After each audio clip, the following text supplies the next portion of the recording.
இருக்கு?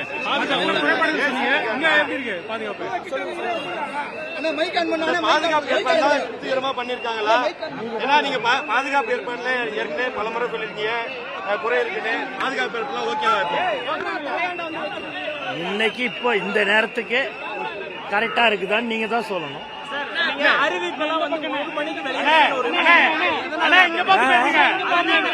கூட்டம் நடக்குது அப்படிங்கறது நைட் வந்து 1 மணி 1:15 வந்து அறிவிக்கிறீங்க அப்படின்ற ஒரு இருக்கு. அது எதனால, என்ன காரணம்? அந்த டைம்ல காரணம்னா அந்த நேரத்துல தான் பெர்மிஷன் வருது, அந்த நேரத்துல தான் பெர்மிஷன் வருது, அதனால அறிவிக்கும். வெற்றி வாய்ப்பு எப்படி இருக்கு தமிழகம் முழுவதும் 234 தொகுதியிலும்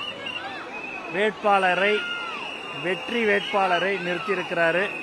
கண்டிப்பாக அடுத்த மாதம் தலைவர் தளபதி முதலமைச்சராக அமருவார் என்பதில் எந்தவித சந்தேகமும் இல்லை.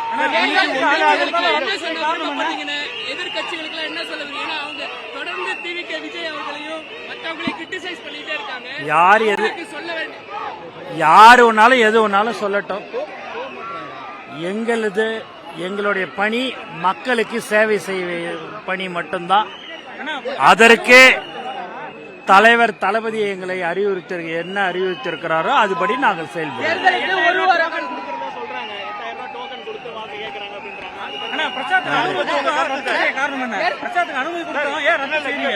8000 ரூபாய் டோக்கன் கொடுத்து வாக்கு சேகரிக்கிறதா தகவல் வருது. அதை பத்தி உங்க கருத்து என்ன? நீங்க என்ன நீங்க டி நகர் தொகுதி சம்பந்தமா எந்த கேள்வி வேணாலும் இல்ல டி நகர் தொகுதி சம்பந்தமா எது வேணாலும் கேளுங்க. அது இருங்க அந்த விஷயத்துக்கு இதுக்குன்னு செய்தி தொடர்பாளரை எங்க கட்சி சார்பாக நாங்கள் நியமித்திருக்கிறோம். அவர்கள் அதற்கு பதில் சொல்லுவாங்க. என்ன மாற்றத்தை கொண்டு வர போறீங்க? டி நகர கொண்டு வர போறீங்க? மக்களுக்கு என்ன தேவைகளோ பல பிரச்சனைகளை டி நகர் தொகுதி மக்கள் சொல்லுகிறார்கள். அவர்களுடைய பிரச்சனைகளை என்ன ஏது என்று ஆராய்ந்து அதுக்கு தகுந்தாற்போல் அதை நாங்கள் எங்கள் தலைவருடைய ஆட்சி அமைந்தவுடன் அதையெல்லாம் நாங்கள் சரி செய்து பிரதானமான பிரச்சனை என்ன சொல்றாங்க? பாத்தீங்கன்னா நீங்க 45 வருஷமா பட்டாவே கொடுக்காம இருக்கிறாங்க. இது வந்து ஒரு மைய பகுதியான ஒரு தொகுதி. ஆனா இங்கேயே நீங்க பாத்தீங்கன்னா நிறைய குடிசை வீடெல்லாம் இங்க இருக்குது. 45 வருஷமா பட்டா கொடுக்காம இருக்கிறாங்க.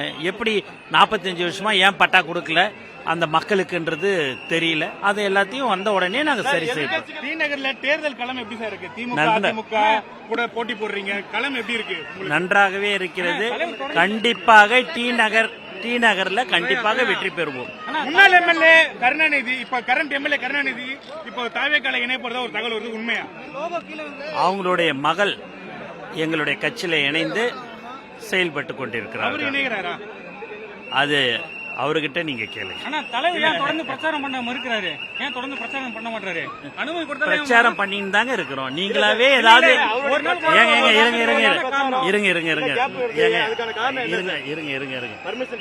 இருங்க நான் ஏதோ வந்து மாட்டிக்கினேன்னு சொல்லி ஏதோ கேள்வி கேட்கணும்னு கேட்காது.